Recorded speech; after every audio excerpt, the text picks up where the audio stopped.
C'est la mémoire de l'aménagement de la Martinique. Depuis plus de 50 ans, l'ADUAM, l'Agence de développement durable, d'urbanisme et d'aménagement, répertorie et cartographie toutes les évolutions des paysages urbains de Martinique. C'est l'heure du bilan annuel. Rassemblés dans les locaux de l'agence, les membres du conseil d'administration vont assister au rapport de l'activité 2020 au cœur des équipes. 5 projets phares leur seront présentés.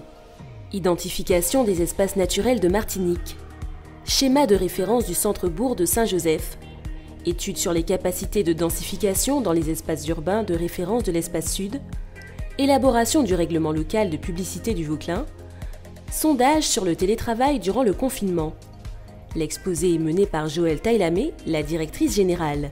Du côté du pôle CEP, un exemple peut-être d'une étude cette fois-ci qui est hors programme partenarial. C'est une étude sur le règlement local de publicité et qui montre comment même quand on s'engage dans un contrat, on est dans quelque chose d'expérimental, on investit dans la recherche et développement de façon à ce qu'après on puisse le réinjecter dans le programme partenarial. Donc voilà, c'est quelques exemples qui montrent les différents types d'études, les différents types d'analyses, les différents types de travaux qu'on mène à l'agence et qui, à un moment ou à un autre, rejoignent malgré tout le socle. Voilà, ils reviennent au socle d'une façon ou d'une autre. Voilà, donc si vous voulez bien, on va commencer par le pôle de la connaissance. L'observation territoriale est le cœur de métier de l'ADUAM. Dans ce service dédié à la connaissance du territoire, Senia Borrero, géomaticienne et ses collègues, ont travaillé sur la question sensible de l'artificialisation à partir d'une base de données caractérisant l'occupation des sols de Martinique. Objectif, identifier tous les espaces naturels, les zones agricoles, marécageuses, où il serait risqué d'ériger des constructions.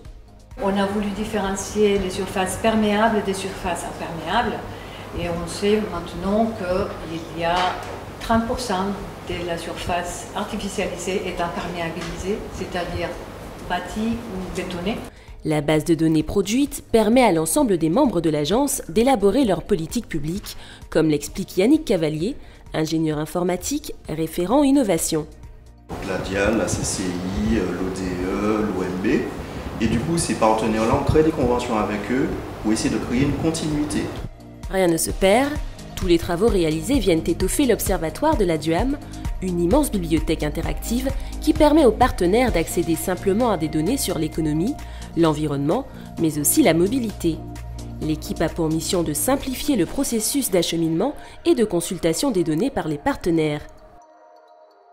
Et vous avez ce genre de rapport sur l'ensemble de thématiques, donc économie, environnement, développement durable. Et on peut faire ces rapports-là sur différentes thématiques ou différents enjeux en fonction de vos besoins ou des besoins des partenaires. Ce sont les services aujourd'hui que peuvent vous rendre l'observatoire. Et comme je vous disais, la partie transport, c'est exactement la même chose. Vous avez accès aux mêmes données. Les missions régaliennes de l'agence sont la mission de planification. Cela signifie qu'elle travaille avec toutes les communes de Martinique pour l'élaboration de leur plan local d'urbanisme. Ceci est un outil fondamental nécessaire aux communes pour pouvoir orienter leurs projets d'aménagement. Donc ça, c'est quelque chose que nous faisons pratiquement tout le temps. Et puis bien sûr, nous avons évidemment les observatoires qui nous permettent de recenser les données, qui nous permettent d'analyser l'économie, la culture, tous les aspects qui sont nécessaires, la mobilité. Nous avons réalisé en 2013 une enquête ménage-déplacement qui a justement permis à l'arrivée du TCSP, qui nous a permis de savoir comment organiser le maillage sur notre territoire. Donc, dire qu'est-ce que l'agence fait de mieux, eh bien, elle a une activité transversale dans tout type d'activité, mais notamment au niveau de l'aménagement du territoire. Pour l'heure, place à un autre chantier majeur, la dynamisation des bourgs de Martinique. En 2020, cette deuxième équipe a engagé le schéma de référence du cœur de ville de Saint-Joseph, comme le présente Christophe Denise, directeur adjoint de l'ADUAM. Notre parti pris a été de pouvoir créer des points de convergence, des points où les gens pourraient, dans un premier temps, se retrouver, pour ensuite, dans un deuxième temps, peut-être aller faire du commerce ou aller au marché, etc. Donc c'était ça, du moins c'est ça notre stratégie. Une stratégie qui s'est traduite, c'est ce que nous sommes en train de finaliser. Voilà, comme je vous l'ai dit, un plan guide, puisque l'objectif, c'est quand même un objectif concret. À quelques mètres, un troisième groupe de travail était chargé d'une étude sur les capacités de densification dans les espaces urbains de référence de l'espace sud. Damien Théodose, chargé d'études, en présente les conclusions au conseil d'administration. On est revenu un petit peu en arrière en se disant, on va d'abord regarder dans ces 12 communes quelle est effectivement la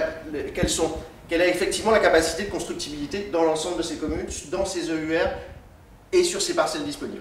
Donc on l'a fait sur les 12 communes. Ça a été un travail énorme.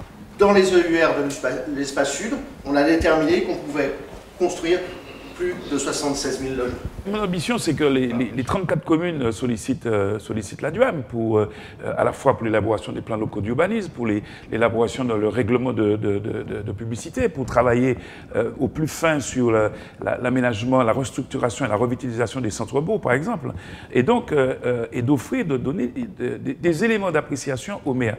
Donc l'ambition, c'est que les 34 communes sollicitent, la collectivité territoriale sollicite la DUAM et les 3 EPCI sollicitent la DUAM.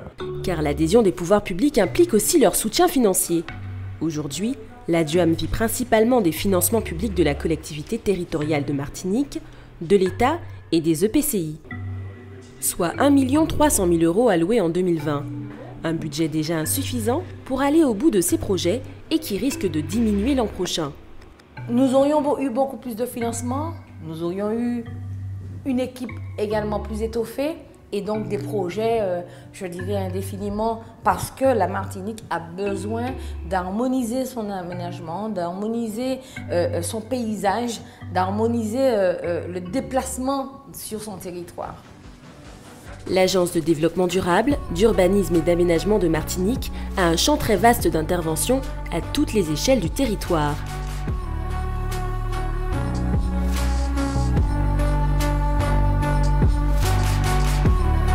En 2020, la DUAM a travaillé sur une vingtaine d'études du nord au sud de la Martinique, en plus de ses missions permanentes. Un engagement parfois invisible aux yeux du grand public, pourtant essentiel à l'équilibre du territoire.